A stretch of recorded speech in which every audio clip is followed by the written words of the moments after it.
Hi. Thank you. That's good. Let's continue. That's fine. No need to stop.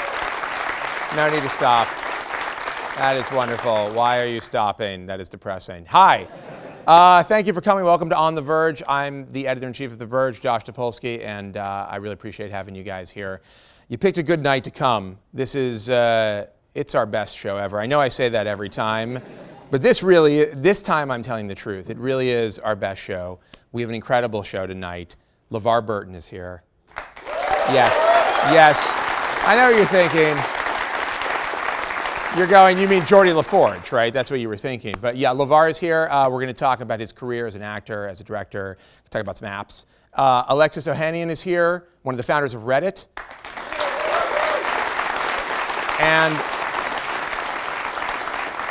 And Tim Wu, author of The Master Switch.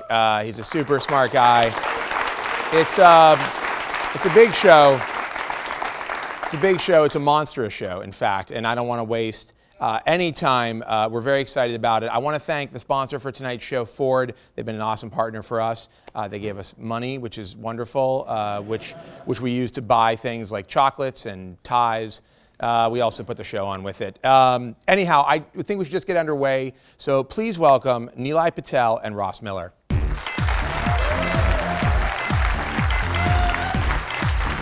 Yeah, oh, you got the scarf on. That's nice. So good to see you. So good to see you. Yes. This is great. Look at you in your beautiful pink scarf. Yeah. Have you taken that off since the wedding? No. Now you really haven't, have you? It's just been drinking and scarfing. God. Now you may notice that Paul Miller is not here. He's been replaced with the bizarro world Ross Miller. They may notice, they may not realize that. That's true.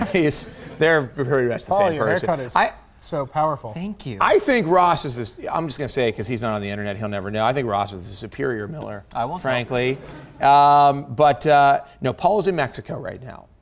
Nilay's wedding was pretty wild, let's just say. Actually, and also, Nilay had a wedding, so give him a round of applause. Yeah.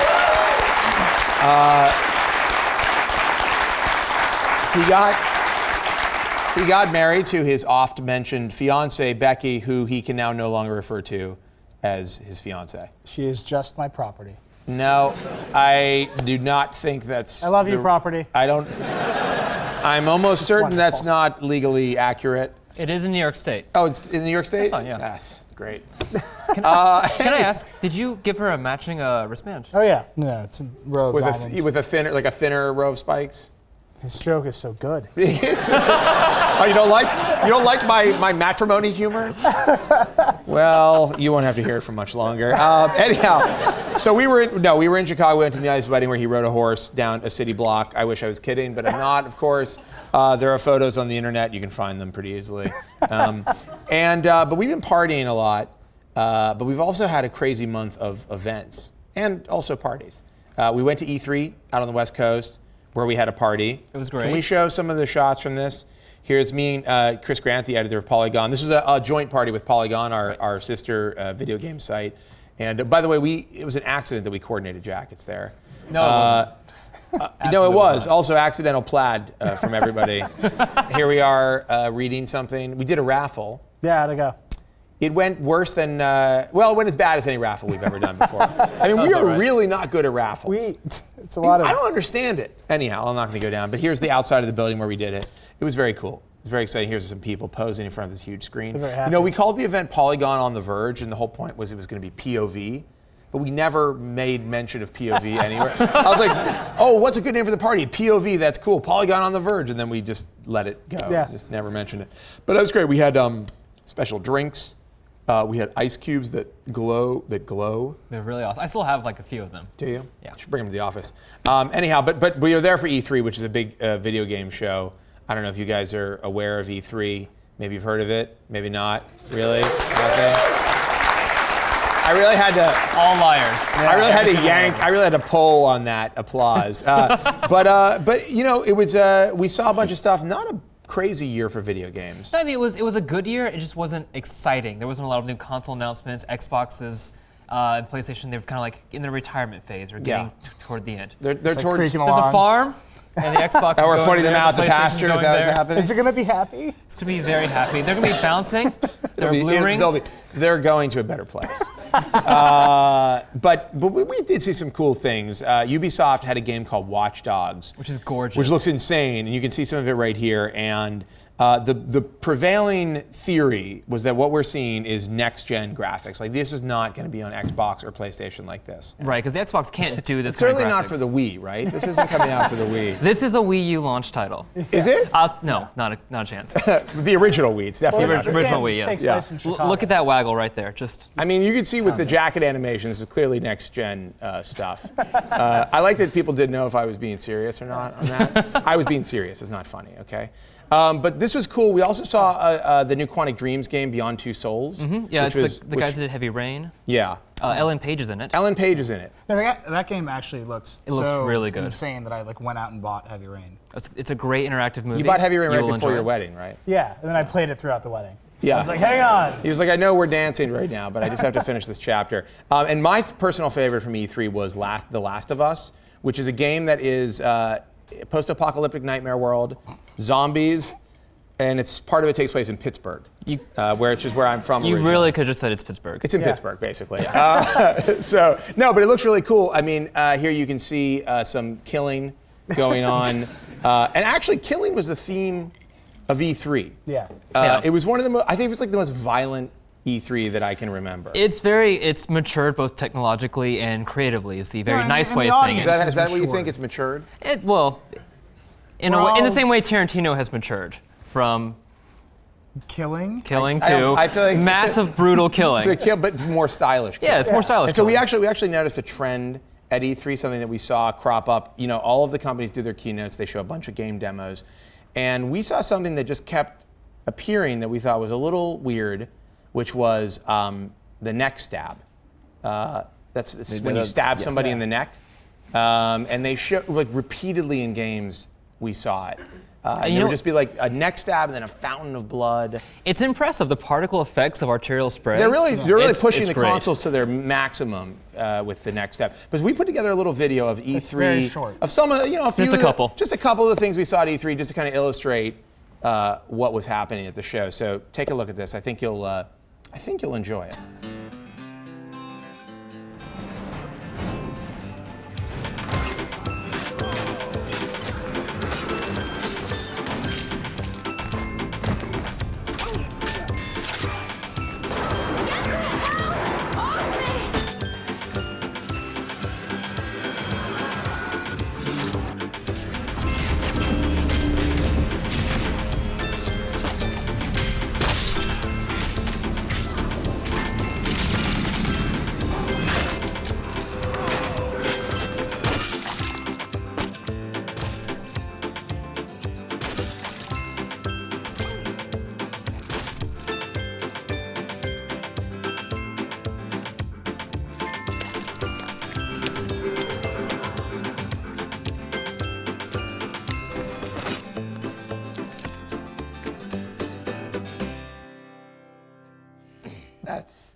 That is really charming, isn't it? We have come a long way since Tetris. Just a little taste of what you missed if you didn't go to E3.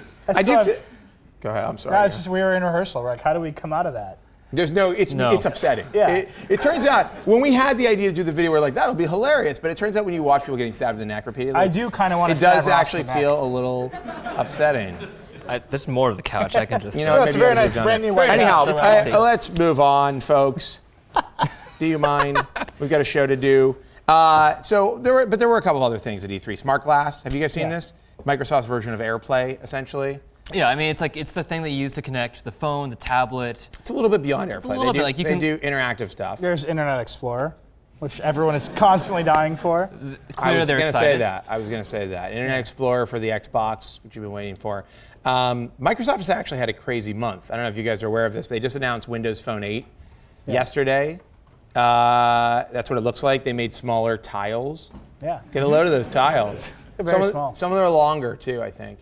Longer tiles? Yeah. That's what you've been waiting Wider. for. Just fluctuating. But more importantly, their big announcement this month, I think, is the Surface. Have you guys seen the Surface? It's Microsoft's iPad competitor, basically. I mean, it used to be a table. It used to be a table, and now It's not true. It's true. The What's a Surface table? was a table, and now they've turned it into a tablet. It's actually kind of cool. It's got a kickstand. It has this smart cover that has a keyboard. Two different ones. Two different ones. Yeah. I'm into it. I'll be the first to say it. How was the keyboard? Did you try it? They wouldn't let us. The keyboard they wouldn't let us try, but we did do some hands-on stuff. But they wouldn't let us take photos while we were holding it. They would only let us take photos when someone else, like one of their guys, was holding it. But luckily, this is actually interesting. An Estonian newspaper took a picture of me holding the Surface.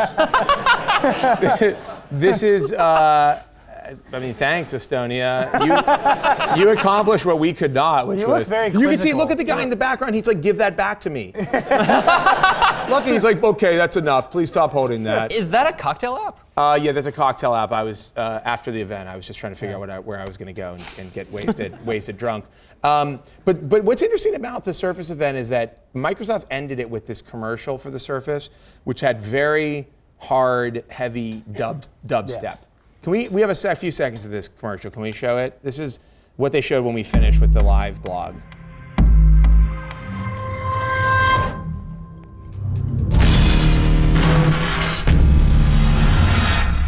Really heavy, right? Very heavy stuff. Yeah. But Microsoft has been doing this a lot. Like Yeah. they have an IE ad, speaking of Internet Explorer, Yeah. that has dubstep in it. And we actually have been seeing dubstep in a lot of ads. And I saw something the other day and I thought, and I feel like it was done by the same people who do the Microsoft stuff, and I thought, that's it. Like dubstep in advertising has truly jumped the shark. Yeah, totally. And I wanted to share this with you guys. Check out this ad. I seriously couldn't believe it. Approach phase, everything looking good.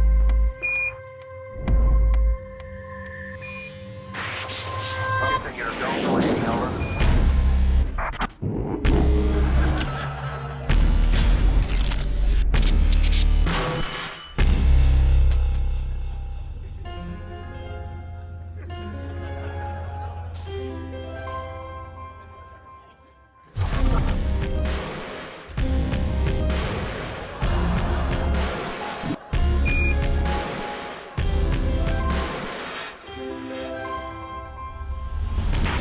Eagle has landed. I just feel. Wait. Was that sperm just like halfway through? I mean, it was I sperm. can't avoid saying it did that. appear to be sperm fertilizing an egg. I can't be entirely sure, but Ovaltine, when you man. think of Ovaltine, do you not think of sperm fertilizing an egg?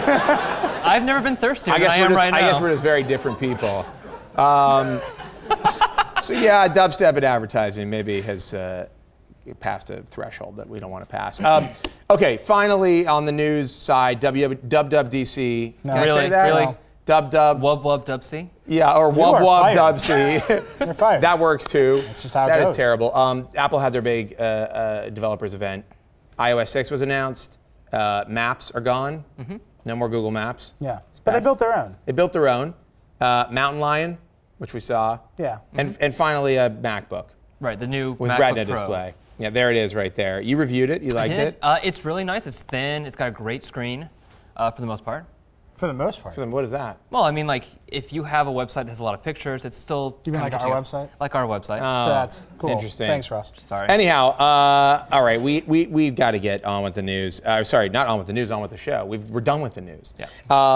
But we have one more surprise for you guys. Paul, as we said, was in Chicago for Nilai's wedding, and he filed a video diary from Chicago. And I think you can truly see a man unraveling from not being on the internet in this video. So take a look at this, and we'll be back with LeVar Burton. I'm Paul Miller. I'm in Chicago, and this is day, how many days? Like 45 of no internet? You know, I stopped counting everything when I left the internet, so I don't know. But it's been a while since I've used the internet, and I've been in Chicago for about a week. I came to Chicago for Nilai's wedding, and so I've just been hanging out in Chicago for a few days before the wedding, and then the wedding was like a 3-day extravaganza.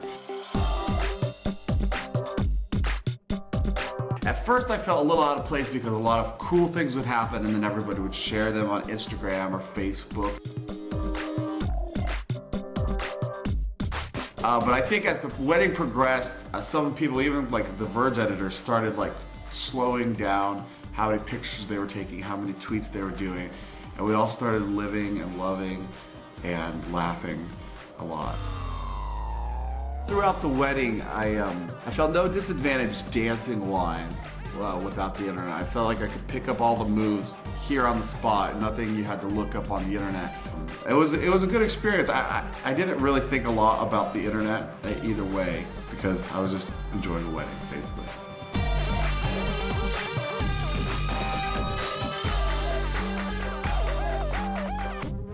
So it was a blast. It was awesome. And yeah, you know, everybody was tweeting. I forgot my camera on this trip, which is kind of sucked, but I got this Yashica Electro 35, so I'm learning how to shoot film. So I've been shooting a little bit of film. My big problem with film is that I forget if I've wound it or not. I think I either have a lot of blank frames on here or I have a lot of double exposures, but it's a pretty cool camera. I haven't developed any film, so I don't know if I'm taking horrible pictures or not, but there are definitely a few people here that know me from my work, my no internet work. Because like, you know, somebody asked me, what do you do? I said, well, I write about technology. And they're like, oh, like phones and yeah, I was like, yeah, phones and laptops, you know. And a lot of times the conversation could end there. But it's fun for me because I get to say, yeah, I write about technology. Right now I'm living the year without the internet. And they're like, oh, well, you know. So I'm like, I'm cool right now. I'm a pretty hot commodity when it comes to conversations at social gatherings. I don't want to toot my own horn, but I think I'm getting really good at navigating cities. I've just absorbed them like a sponge. When I rented my bike, they gave me this map. This map is courtesy of Rahm Emanuel. And this thing is epic. And so I could get anywhere in like, I don't even know what you call this area. Chicago is a very large place. I went to Wicker Park. I went to a camera store, the Best Buy, the wedding. I bought 2 shirts. You want to show you my shirts? Oh my gosh, my life is so boring. But still exciting, strangely.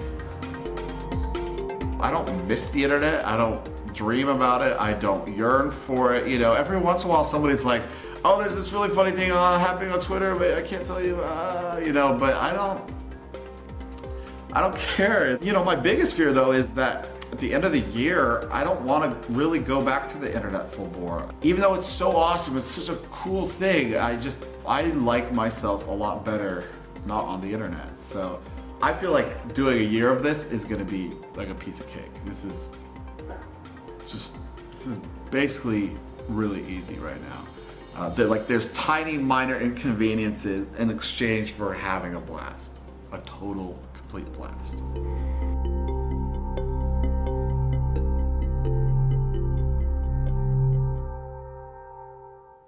Yeah. And then we actually, we were actually saying that there was like Eat, Pray, Paul. He's going on kind of a vision quest. Now he's in Mexico. He may never come back, honestly. I hope he does, though. So I just want to briefly, I don't need to introduce our first guest, but I'm going to. I mean, you guys know who he is. You know him as Geordi LaForge from Star Trek, Kunta Kinte from Roots, which is, you know, crazy that he's here doing this and doing stuff like that. And of course, Reading from Reading Rainbow.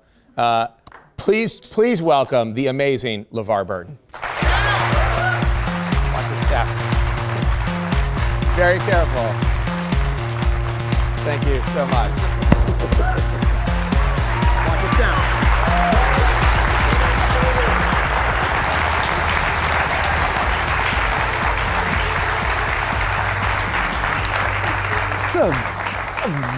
These are live human beings. Yeah, Josh. we have real people. Wow. We've convinced humans to come in here. Good job. LeVar, thank you so much for coming. Yeah, man. I know you've been on a whirlwind tour of New York. Yes. You've just been sightseeing. Indeed. No, you've been to like everywhere. You were on Late Night last night. Yep. You were at CNN today. You've been all over the place. And this is your last stop in New York? This is my last stop on the Reading Rainbow app launch press tour, and I wanted to spend it here with y'all. That is... No, seriously. I mean... I appreciate that. I appreciate that, and we're very glad that you did. Now, so I mentioned before you came out, Yeah. you have some very iconic roles in your history, and Talking about the Fantasy Island I did. and Fantasy Island, I did the Love Boat too, you know. and of course, Love Boat. I mean, no one can forget the Love Boat. I have. No one but you can forget the Love Boat. But I was thinking, I feel like you've got the roles are so iconic and they have such a fan base around them, particularly Star Trek, that you must walk down the street and people are like, "Hey, Geordi." Does that drive you crazy? No. Really? No, it really doesn't. It doesn't bother you. It's not like my fans are like Gary Busey fans. You know what I mean? Does Gary Busey have fans? Yeah, he does, and they tend to put cigarettes out in his arm and stuff. Really? Yeah. But he's into that. He loves it. He loves that. Yeah. Yeah. Wow. So that doesn't bother you at all. So then that's great. Would you be annoyed if I conducted the rest of the interview as if you were Geordi? Hold on. And before you answer, can we get some mood music on for this? Oh, you are serious? Well, so this is the sound from the bridge of the I know what that sound is. Hold on. But you would be in engineering, so it'd be a little louder. Could we bring up the sound a little bit more? And that sounds about right to me. Okay, that's fine. You can cut it. I'm not actually going to do this. I'm not going to subject you. No. I was really getting into it. You're ready to go into Geordi right there, weren't you? I was almost in character. We were talking backstage.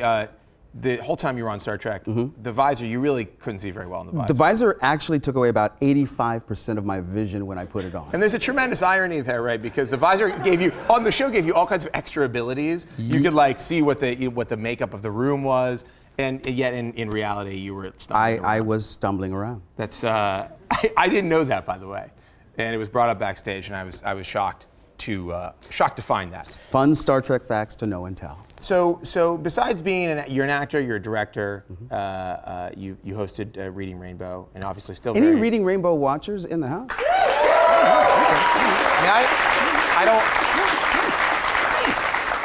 I don't want to make you feel old, but I grew up on Reading Rainbow. I'm lying. I'm actually I'm quite old myself, and no.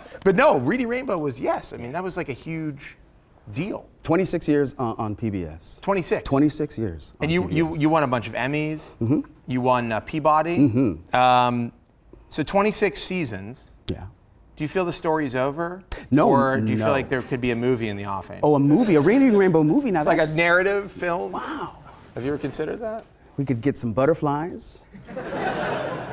Go on. Maybe a sky. Yeah. That's probably pretty easy to do. Yeah. They have sound stages where they can recreate a sky, I understand, in Hollywood. I would probably want to do it all CGI though. Yeah, no, absolutely. So I want to talk about, because you have an app. You have this app, and I want to talk about it. Have you all heard about the Reading Rainbow app that's out in the App Store? Some? It's out right now. It's out now. It's out now. And how much is it? It's a free app to download. It's free. What are you waiting for? It's free. Why aren't you downloading? The Wi-Fi in here is pretty bad, actually. Okay, fine. But so before we talk about that, I want to talk about your life on the internet. You've become very active on the internet. I love the internet. You're on Reddit. We have one of the co-founders of Reddit here. Now, correct me if I'm wrong. Your username on Reddit is Kunta in the House. Is that correct? That is absolutely true. Okay. That is true. And, that is true. And you're pretty active. I mean, you're fairly active on there. Yeah, a little. You're also a meme. You're aware of this? That you've been memed? I have been. Yes. Well, we had Neil deGrasse Tyson on, who's also, do you know, he's an astrophysicist? Absolutely. And he's been memed heavily, and we asked him about it. Can I show you one of my favorites here? This is, if you're having hall problems, I feel bad for you, son. I've got 99 problems, but a breach ain't one. Apologies to Jay-Z. Does this weird you out? Is this strange for you? No, I love this stuff. Do you just randomly appear? Yes. You're into it? Wouldn't you? Yes, I would. Yes. I wish people did more creative memes with me. I'm going to put that out into the world. Please do more creative memes. So let's talk about the app. Okay. I actually have it here. You do? On an iPad. Let me see if I can get this up. Yeah. So it has, can we get this on camera? Is it still talking to me? Yeah. So check this out. It's got islands that you can fly through. And we were reading a book. You have a backpack, Right. which I thought was great. We're reading Pirate Boy, one of my favorites. And Who was the narrator of Pirate Boy? I don't know. No? You tell me. I don't know. Let's listen. I mean, there are 150 some odd talking. books. Okay, but Mom, what if there are sea monsters? It's not They you. wanna eat No, that you is up. Jim Meskimen, who is one of our storytellers. I read about 20% of the titles in the app. You and- are reading the titles as well. Oh yeah, absolutely. That seems like a lot of big time sink. I work cheap for myself. Okay, but it's a cool app. We were playing around with it. It has interactive It elements. does. It's got It this. does. The sea dragon here you can touch it and it starts doing that. It is like very much like a pop-up book on an iPad though. I'm incredibly proud of what we've been able to do in terms of translating a television show into an app experience. There are a lot of challenges involved, and I think we've overcome a lot of them. Not the least of which is the fear of disappointing those who really know and are familiar with the brand. It can be dangerous to, go to the well too many times with the same franchise. Just ask Paramount. Yeah. Where Star Trek is concerned. Well, but I mean, I don't know. Star Trek's been pretty successful Well, throughout it has the been, iterations. and they had to give it a long rest before JJ rebooted the franchise. Do you feel bummed that there's not going to be any more Next Generation movies? I'm tired, Josh. First Contact was on TV last night, by the Was way. it? Completely random, and I had to watch it, obviously. And You had to watch it. well, I mean, it's really good. Yeah. Wouldn't you stop and watch it? Whenever I'm on lived TV, it. I stop to watch. You're like, yeah. who's that guy? He is great. No, but it's so good. I miss the Next Generation crew. Yeah. Do you keep in touch with those guys? Do you hang out? We all keep in touch, yeah. Really? And this is the 25th anniversary of Next Gen coming on the air, so we are having sort of a reunion tour of conventions. We started a couple of months ago in Calgary, and we have others coming up. There's one in Austin in a couple of months, and so it's great. Patrick lives over in England now. Michael Dorn is spending his money. It's Worf money. He was Worf on Next Gen. He was Worf on Deep Space. Oh, that's right. God, he had a long run. Michael Dorn's got more money than God. Really? Yeah. Can you, after the show, can I get his contact information? Because we need to get some budget in here. Clearly. Yeah, I know, right?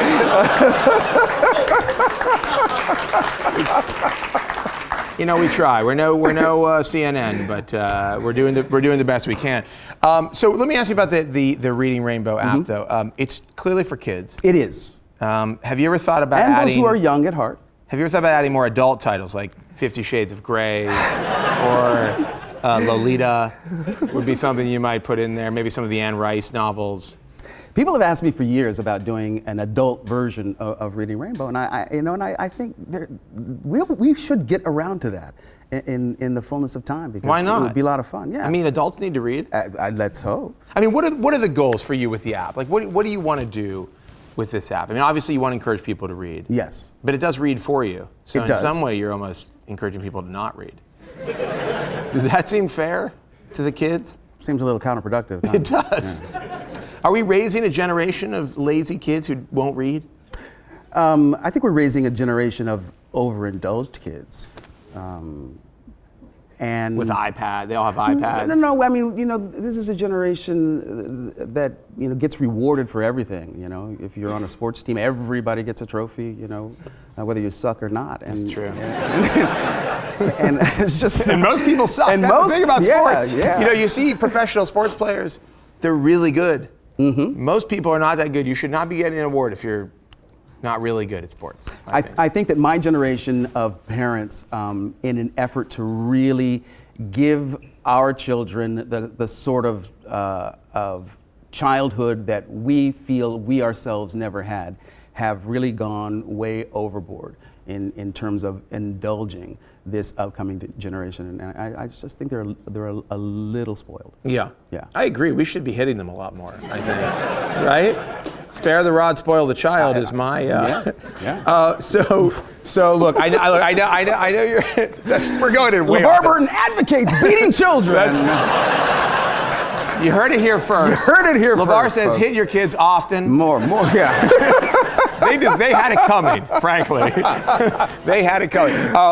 So look, I know you're very tired. I'm not going to keep you too much longer. But I was thinking, so they rebooted the old Star Trek. I'm sorry, not to keep going back to Star Trek. No. But I can just tell you, I'm a little bit of a fan.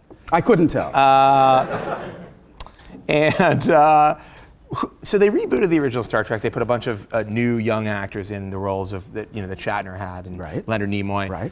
If they were to reboot Next Generation, which by Yes. the way seems weird to reboot the Next Generation, but if they were to reboot the Next Generation, who would you want? Is there anybody out there who you feel like would be a great new Geordi? I'm really putting you on the spot now. Gary Coleman? No, Gary Coleman's not here. No, No. that's not. No. He's not going to work. No. Why Gary Coleman? of all- Because the cat needed a job desperately. I felt so bad for him. Man, I'll tell you what, I spent years watching you. I had no idea you were as funny as you are. You're like so serious on Star Trek and so much horrible shit always happens to you. You know, like you never get a chance to just cut loose on Star Trek. No, that wasn't part of Geordi's character. He always had to hold it together. Yeah, because everybody was counting on him. Right, no, it was always like everything is falling apart. Right, Can you just whip up some new way to fix the warp core?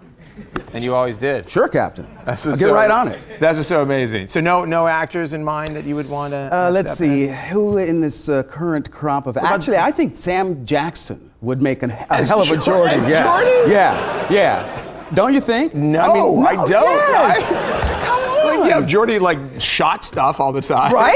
It's like the next generation of the next generation. Geordi LaForge. Badass. Total badass. You know what? I'm gonna leave it there. LeVar, thank you so much for coming. Really appreciate it. Absolutely. LeVar, Thank you. LeVar Burton, that was so good. And Thank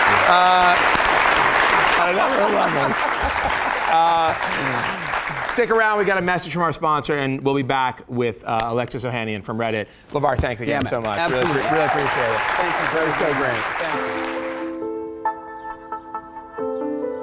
great. So On The Verge is a show we do once a month. It's kind of a late night tech talk show. It's an incredible experience. We have a huge team that works on it, more than 30 people there the day of the shoot. And we've got editors and shooters working all month long on segments and different pieces of the show. We get to have incredible guests. We have celebrities and people from the tech world who are fascinating and brilliant. And we do segments. We get a little weird. It's actually our chance to have a little bit of fun. You know, the site is very much focused on news and features and reviews.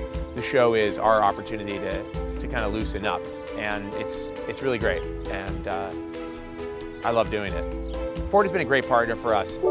Calling Paul Miller on cell. They sponsored our CES coverage, which was insane. Please say a command. Pandora, and it's great to have them back supporting the show. You can tell they really get what we're doing.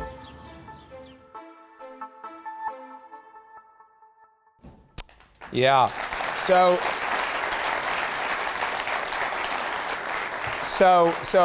before we bring Alexis out, while we were shooting that, we were shooting some of the behind-the-scenes stuff in Brooklyn, and something happened.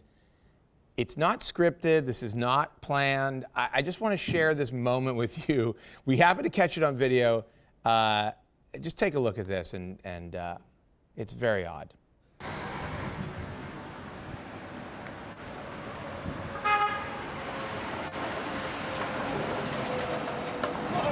What the fuck? I mean, just you tell me.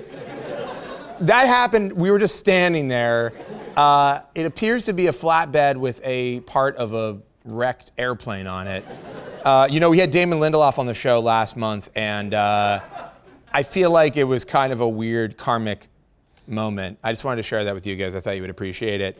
Anyhow, moving on. Our next guest, you may not know him as a human being, but you certainly know his website where you find all of your favorite memes and animated cat GIFs. Please welcome one of the founders of Reddit, Alexis Ohanian. Yes, welcome. Watch your step. Be very careful. And watch your step over there. Oh, look, you brought props. I like anybody who brings props. Carrot Top taught me well. Did you say Carrot Top taught you well? He's a prop comic. Please leave. And the record for shortest interview ever. Yeah. Now, first off, can I ask you anything? Yes. It's a Reddit joke. Come on, Yes. guys. There were three Step Redditors, it up. only 3 Redditors in the audience. Yeah, seriously. Very sad. So let's talk a little about, I want to talk about the creation, the ideation, the birth of Reddit. You co-founded it in 2005. Who are your partners? Steve Huffman. Just Steve. Yeah. Me and Steve all got you need. together. We got together in an apartment about a month after we graduated from UVA, and got started trying to create the front page of the internet. And a lot of fortunate things came together, and here we are today. And here you are. Could you imagine that could you have ever thought you'd be sitting talking to me? Not in a million What years. an incredible climb. What a success story, really. My big concern is I know it's only downhill from here. It really is. Everything will seem boring and horrible after this, because I'm going to ruin it for you. So what was your thought like when you were building Reddit? What did you want to do? In all frankness, Steve and I were friends since the first day of college when he thought I was a girl because of my name on the door. You do have a lady's name. You're aware of that, right? I was named after a Nicaraguan boxer named Alexis Ohanian, who is a dude. But at a very early age, realized I needed to embrace my effeminate name. So yes, I am Alexis. And your femininity. Every day. But so most importantly, Steve and I really just wanted to perpetuate our college life. We really loved being able to eat pizza, drink beer, and work on fun projects. And we thought, let's try to do this by starting a company. And we didn't set out to do a lot of the things that Reddit has done in the way of philanthropic work or political work. I'd be lying if I said we did. We just wanted to create a place where we could find what was new and interesting online. That's really interesting. You just wanted a place to find hilarious stuff and collect it. And informative as well. But oh, come on. Cats can be instructional. No, that's true. They can. And why do you think it's become? You call it the front page of the internet. Why do you think it has actually, really become the front page of the internet? I mean, it has turned into something that is. I mean, based on what you're telling me, maybe you guys didn't even predict, but it has turned into something really big and special. What is that? How did that happen? Black magic. We made deals. Good. That is deals with very Satan. nefarious individuals. Well, you know what? When we started Reddit in 2005, social media wasn't even a phrase. Facebook was still sort of relegated to colleges, and many of the things we can't live without today didn't exist. And I think we just hit. Oh goodness. Don't carry on. Okay. Are you okay? I would offer you something to drink, but it's alcoholic. So is mine. Oh, geez. Is alcohol supposed to go into the lung? Is that right? Not a doctor. Okay. We can edit this, right? We're going going to to edit It'll be this. seamless. Go ahead. Just carry on as if nothing happened. I was busy trying to remember all my Heimlich training. At the seriously. moment. Thanks for nothing. I could have died. I could have freaking died. And you just sat there. I was ready to jump into action. Sorry. So I was asking how it became. What what I was saying. I think a lot of it was timing. And here's the thing. Not to take anything. Steve did a brilliant job actually building Reddit. And by the way, we're open source, so take a look at his work. The work that went into it, there was a ton of it, but at the end of the day, we had a lot of really great timing. And we came about at a time when people were still they were just now starting to realize that user-generated content was a thing of value. And it turned out there were a lot of people interested in submitting links and voting on them and having discussions on the internet, far more than we'd ever experienced. And we caught things at the right time. And I think the overarching ethos, the spirit of Reddit that Steve and I knew we had to continue was that the two of us sitting in an apartment were never going to be able to find the best stuff on the internet. We tried for the first couple of weeks because we were submitting things ourselves. And there was no way we'd be able to find it all. So we needed to be good to our users, because if our users weren't excited about submitting to Reddit and providing good content, they'd never do it, and we wouldn't have a site that was worth anything. So being good to those users, I think, is what helped Reddit continue to grow for all these years. And you've had a lot of competition. You've had competition out there. At one point, Dig kind of seemed to occupy the space that you guys occupy. And maybe actually, when I think about Dig, it didn't seem to go as deep. And maybe that's just the way our culture is moving. But Reddit seems to reach deeper into not both the dark heart of the internet and outwardly to things like policy. But Dig was at one point very much on top, and they made some pretty substantial changes. I feel like you guys saw kind of a flood of users who were looking for refuge. What did you learn from that? What did you see there, and what were your takeaways from it? We saw a significant bump after Dig version 4. It wasn't world changing. Reddit has always steadily grown. And I think what it did was it really reinforced this belief we had that we didn't need to care about our competition. We need to build the best site we could for our users, and like I said, do right by them. And the real fatal flaw to dig for was taking away user submission, was taking the very last bit of that democratic platform away from the people who, like I said, added all the value. And as we moved closer towards giving users more power, I feel like they moved further away until it eventually undid them. Well, part of their thing was they felt like some users had too much power. Yes. And what do you do to combat? I mean, how are you trying to fight super users? We work, I mean, there is a karma system on Reddit, and I hope many of you work hard to get lots of Reddit karma, but it really means nothing. It doesn't bias your votes. Every Redditor, all Redditors are equal, no Redditors are more equal than others. That was something in our FAQ from day zero. And we wanted to make sure that we had a system where if you wanted to come on for the very first time, and it happens every day on Reddit, submit a post, say, I am a blank, ask me anything, you could be on the front page that evening and the next morning on the Today Show. And that literally actually happens now because we can let anyone who doesn't have any clout on the internet, but who's got a good story or has found some good content, get the fame, internet fame that he or she's idea deserves. This actually leads in perfectly to my next question.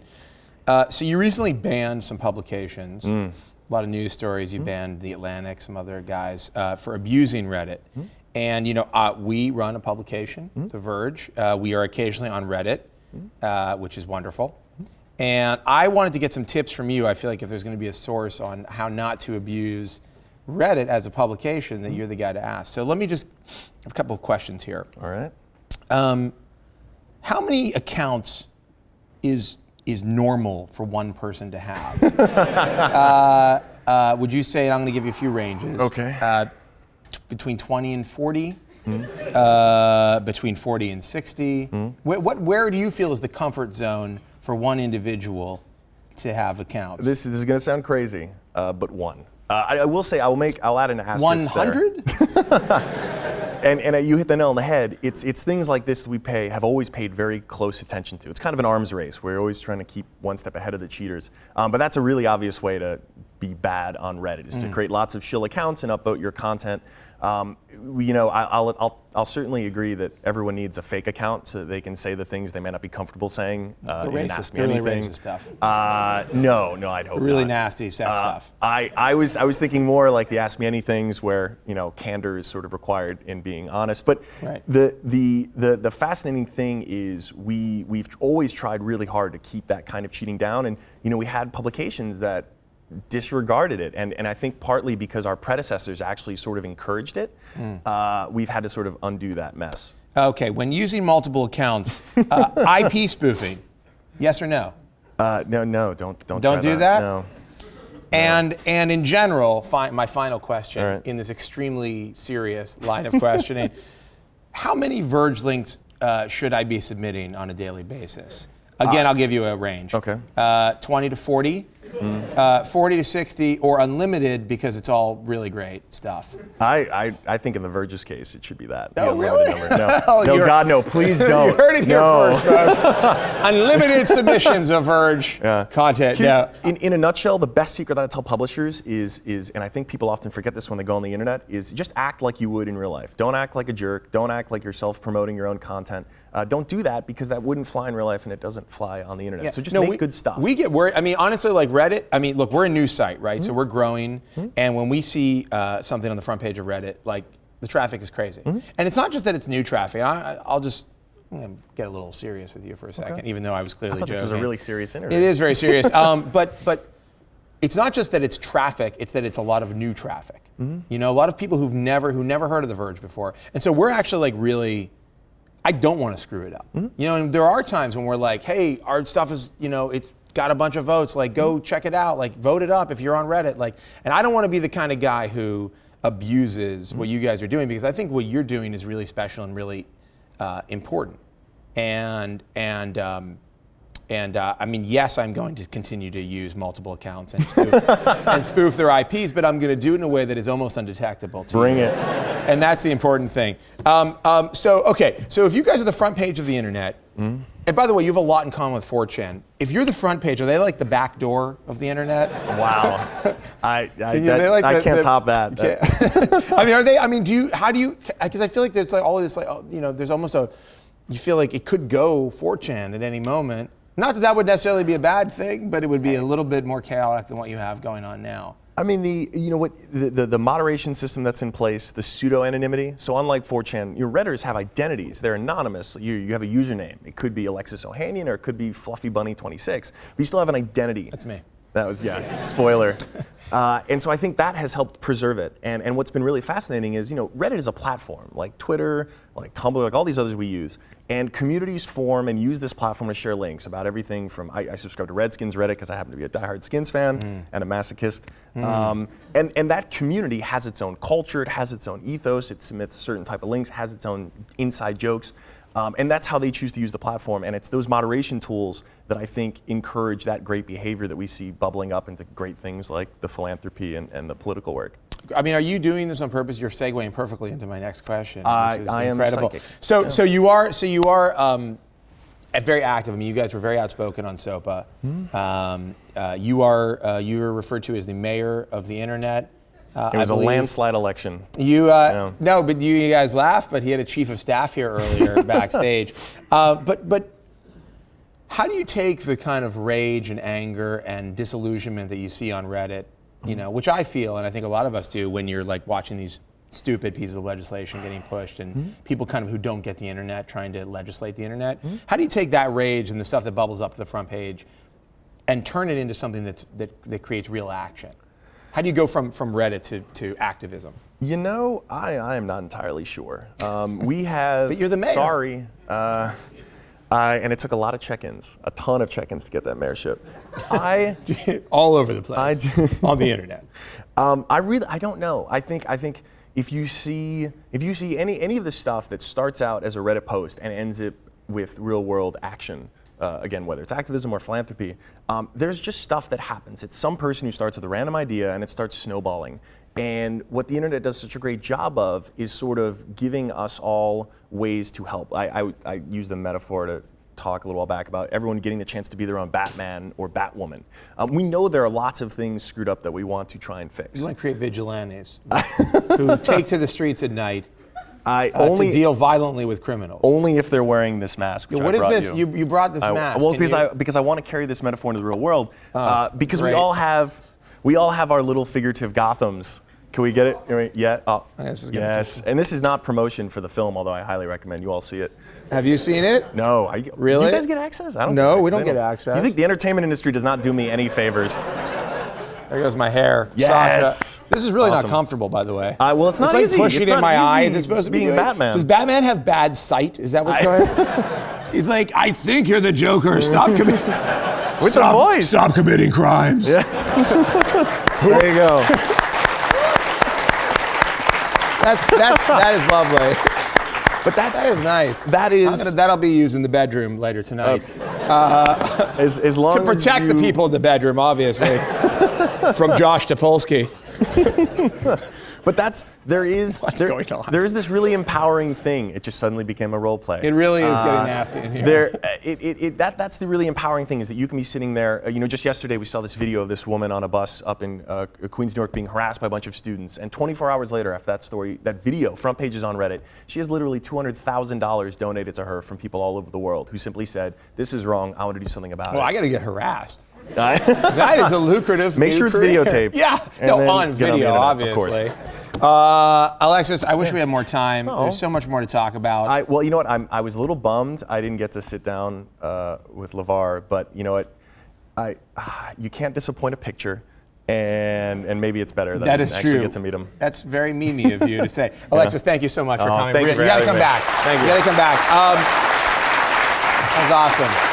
This is awesome. Oh, and I brought you a book. We didn't even get to this. What is this? Hold on, I'm sorry. We didn't even get to this. This is a. So I'm a book publisher. This company I started. It's like a Newman Zone for nerds called Bread Pig. Our goal, our specified aim, is to make the world suck less. Can we get this on camera? Can we get this on camera? Is this, and take I'll a look. Give you $10 to show this. This is Saturday Morning Breakfast Cereal. So Zach Weiner wrote this. It's a webcomic, one of the most popular on the internet. We published the book for him. He gets a majority of the profits. It's published under a Creative Commons license, and our profits all get donated to DonorsChoose.org, specifically to classroom projects in math and science. Now, that's not totally benevolent. You know why? Because little kids who don't learn about math and science don't grow up into being the geeks who will read this book. So if we can make more geeks, we'll sell more books. It's just a long-term. I fully support that. Yeah. Go buy this So book. thank you. Go buy it right now. Thank you again. Thank you again. So good. We have Tim Wu coming up to talk more about activism and the internet. And but Nilay went out on the street. Did somebody just scream? Very excited about it was Tim, actually. Nilay went out on the street and asked people if they knew what net neutrality was. And I'm sure you can imagine the results were highly entertaining. So take a look at this and we'll be right back with Tim Wu. I think about net neutrality every day because I'm a huge nerd and Tim Wu is my hero. But I'm here in the Flatiron District in New York to ask these people what they think about it, if they even know what it is, and most importantly, if they think anything should be done about it. What is net neutrality? What? Net neutrality. I have no idea. I have no idea. I have no idea. I don't know. So I've seen various YouTube tutorials or explanations of net neutrality, and all of them make sense once I finished watching them. But when you asked me what it is, it's fairly complicated to explain. So let me ask you a question. Who owns the internet? I want to say people own the internet. The people. The data is owned by the people that have the data on their servers, and the connections to the data is owned by the ISPs, the providers. The problem really is, this is basically impossible to explain. I mean, what can you say? Do you want to pay more for YouTube? So do you think Verizon could say you can go to every site on the internet except for YouTube? No. No? I don't think they should. But if you want YouTube, you have to pay an extra $5? No, absolutely not. So I think that's the point of YouTube. It wouldn't be cool, but it's business. This is awful. Nobody knows what net neutrality is. When they do find out, they don't want to talk about it because it's really political. But in the spirit of this election year, I'm going to get desperate. I'm calling Barack Obama, and I'm calling Mitt Romney. Let's see what they have to say. This is Beverly. I'm going to help you. Hi. Where does the president stand on net neutrality? On net neutrality? Yeah. Do you know what net neutrality is? No, I don't. Why don't you tell me a little bit about it? So who should have more regulatory power over the internet? The government or Verizon? Verizon. Even though Verizon sells you a product, they should be the ones who determine how that product works. That makes sense, because if anything ever goes wrong, you know who to go to. Romney for president. This is Scott speaking. Hi there. I'm really interested in voting for Mitt Romney, but I have a policy question. I'm just wondering what his position on net neutrality is. On the net neutrality, let's see here. Don't recall if it's come up as a major issue on the campaign that I can recall, but I've got a source for you that can tell you. You want to call the policy hotline? Thank you for calling the Romney for President National Headquarters. Your call is important to us. If you'd like to leave a message, please do so. You just sent me back to the fucking phone tree. More information about our offices around the country and I gotta say, Mitt, you can't just keep on putting me into robot town like this. You know what happens? You press 0 when you call Romney headquarters. It tells you to wait, and then it takes you to the top of the phone tree. Calling the Romney for President National Headquarters. So this has been the worst day of my life. Nobody knows what net neutrality is. Nobody cares about it. Nobody even really wants to talk about it with me. Not even the president or Mitt. I thought Mitt would be on my side. So I'm gonna go. I'm gonna take a break. Maybe have a drink. Maybe throw myself in front of a bus. Good night, Internet. It was nice knowing you.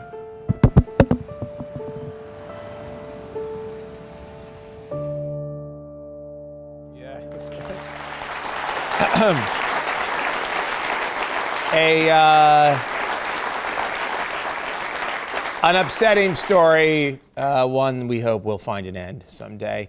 But you're in luck. We have the man who coined the term net neutrality here. Please welcome Tim Wu.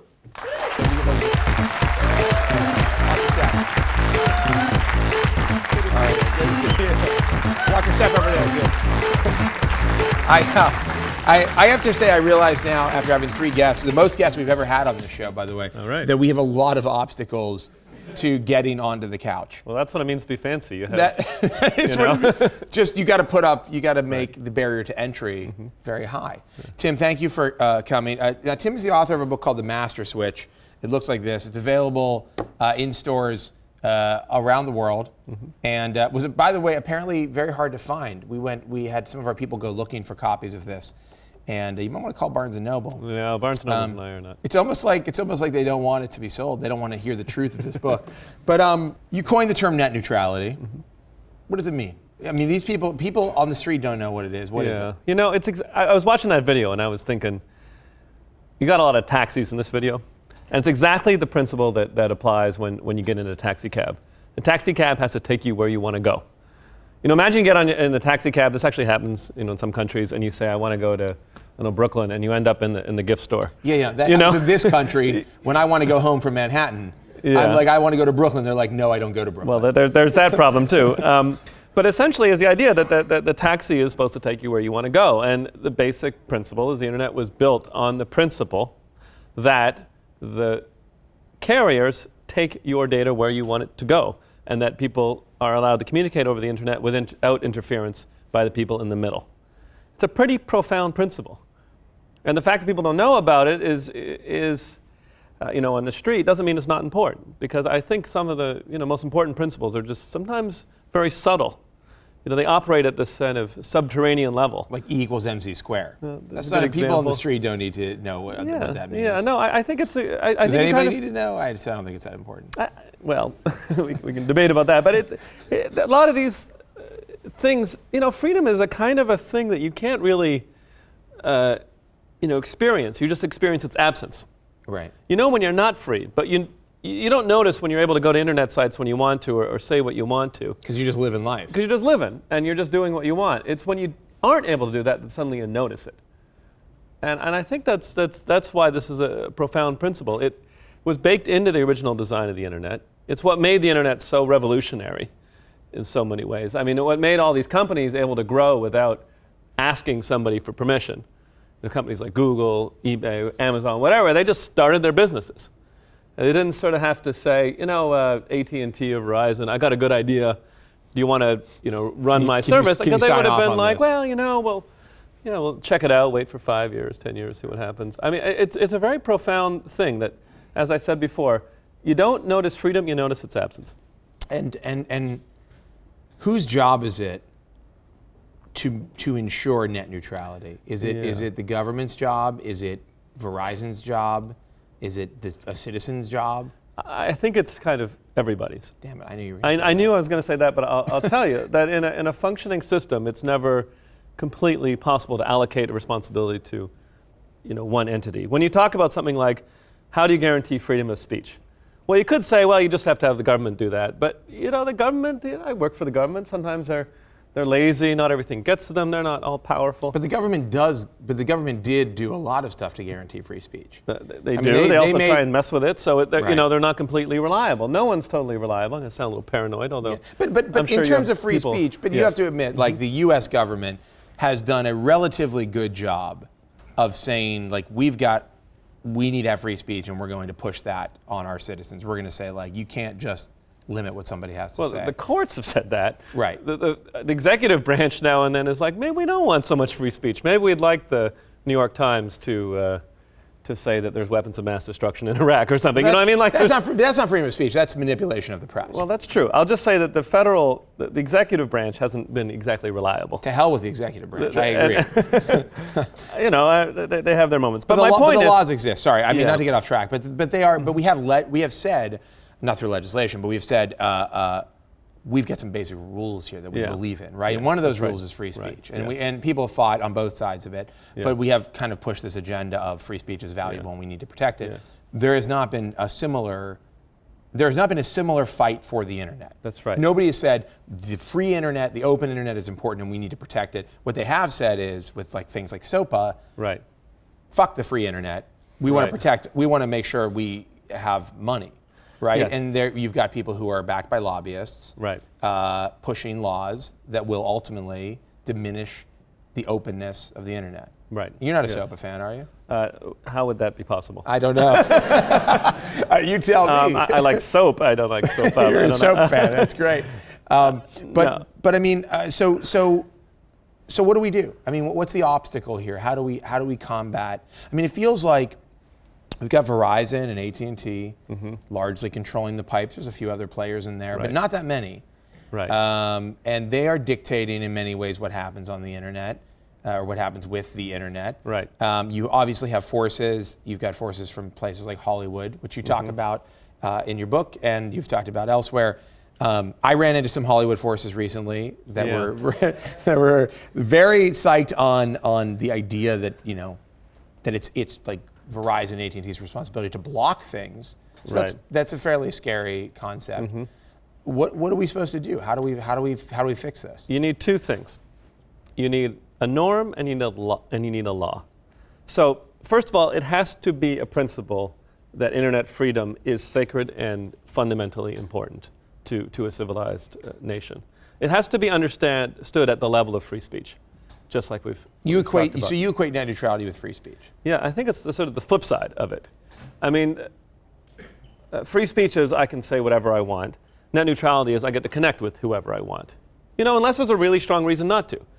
Free speech is an absolute, net neutrality is an absolute, but as a general rule, I get to connect with whoever. Well, I mean, what are those reasons? How do we pick them? How do we decide? Well, that's another story. And there's obvious examples in free speech. You have principles like it might send a very serious message to assassinate the president, but that doesn't mean it should be legal, right? It obviously needs to be prevented.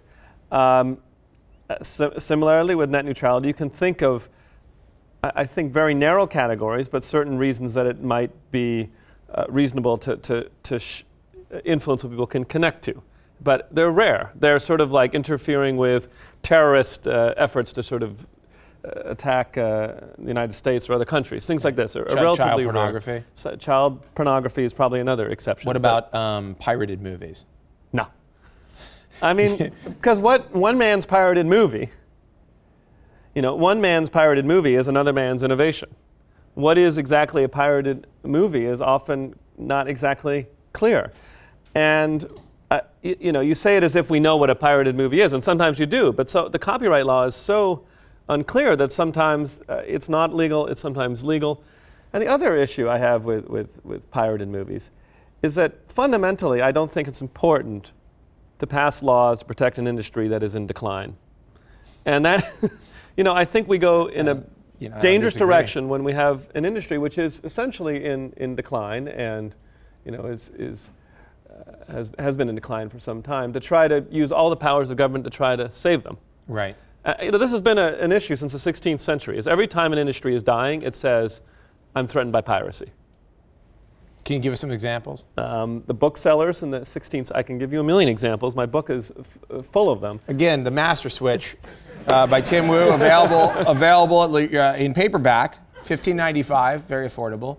Available in ebook form, I would imagine. Yeah, it's I think it's about $9 on $9 on Amazon, where they're taking a cut of the profits, but hopefully not too big. No, Sorry, I think Amazon's good. Yeah, but go ahead. So you have examples. So you've got. I have tons of examples. If you look as early as in the 1920s, for example, at that point, sheet music was the dominant industry for distributing music, they said sheet music. Sheet Sheet music. I thought you said. Did anybody else think you said sheep music?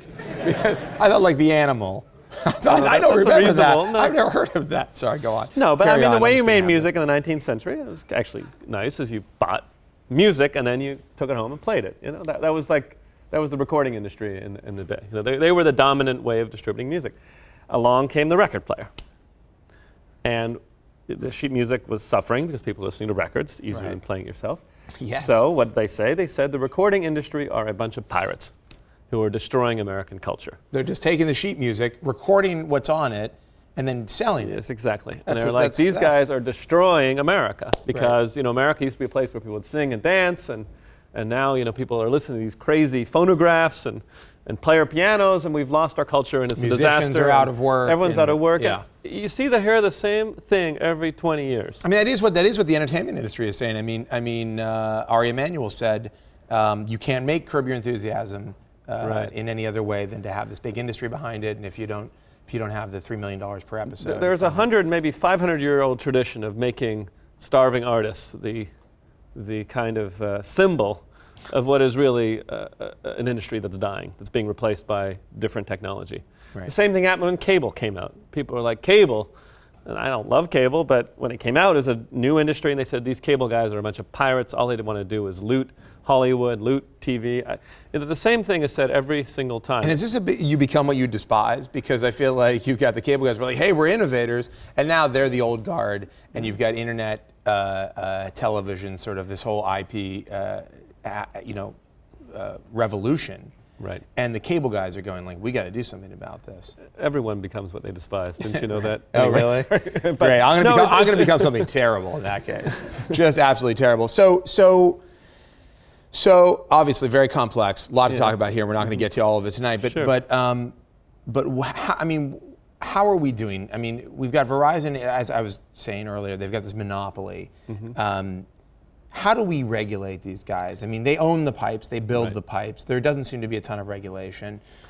There's a fear with government regulation that you're going to end up in this kind of, down this rabbit hole of, it's going to be like Brazil, and nothing will ever get innovated on. I mean, how do you strike a balance? How do you do this? I think you have to have just very simple rules, net neutrality rules, that say you must allow people to connect with who they want to connect with. It's exactly what I said before. They have to be regulated basically like New York taxi cabs. And I know New York taxi cabs don't always obey the rules, but the basic rule when you get in a taxi cab is it goes where you want to go, not where they want to go. Right. And as long as they understand that position, I think it's relatively straightforward. But that is difficult because, as you pointed out, there is a return of the power of the telephone and cable monopoly. You know, for most of the history of the United States, we had one company, AT&T, running the show. And things have a way, like the Terminator robot, of kind of going back to the way they were. And we have to be very careful to see that our phone companies, Verizon, AT&T, Comcast, I guess they're a cable company, don't end up being essentially the gatekeepers of the internet. That's extremely important. So what do you say to people here? What's the best thing you can do? What is the best thing you can do to help promote? I think the best thing you can do is complain or get angry. Yes. When no problem. we got Reddit for that. Reddit helps. You just need to be not willing to accept it when your cable company or your phone company says we're going to decide what the internet is. You have to take possession of this thing and say it is our network. I mean, some of the people on there were like, who owns the internet? People own the internet, and that's actually true. Right. It was not designed to be owned by anyone. But phone companies, but for all intents and purposes, Verizon owns the internet. Oh, here. that's not true at all. I can't just go get on the internet. I have to go through something. I have to go through something that somebody else owns. Look, you have to take a taxi to go to Brooklyn. Doesn't mean the taxi owns Brooklyn. Well, but I could also buy a car. You got to go through the Brooklyn Bridge. And I could drive that road as anybody can drive on. By the way, this is a metaphor that apparently people who like SOPA hate. Right. But I mean, you can. But I can go buy a car and drive myself to Brooklyn. You can't drive yourself to the internet. To get to Brooklyn, you got to pass either the Brooklyn Bridge or the Manhattanville Bridge. Williamsburg, yeah. Those guys at Williamsburg, they don't own Brooklyn. Right. You got to go through them. If they had a policy like, oh, we're only going to let so-and-so through, that would change who could get there, but it doesn't mean they own Brooklyn. And it's very important not to confuse a gatekeeper with an owner. Right. They're completely different people. Someone has a toll booth does not mean they own the thing. But the gatekeeper has almost as much power as the owner. They have a lot of power. Yeah. And that's why since basically medieval times, there's been a series of laws designed to guard the gatekeepers. So you think violent revolution is the only way to solve this? Maybe I'm paraphrasing. All right, we have to wrap up, but you're working on a new book. Can you just tell me quickly about your new book?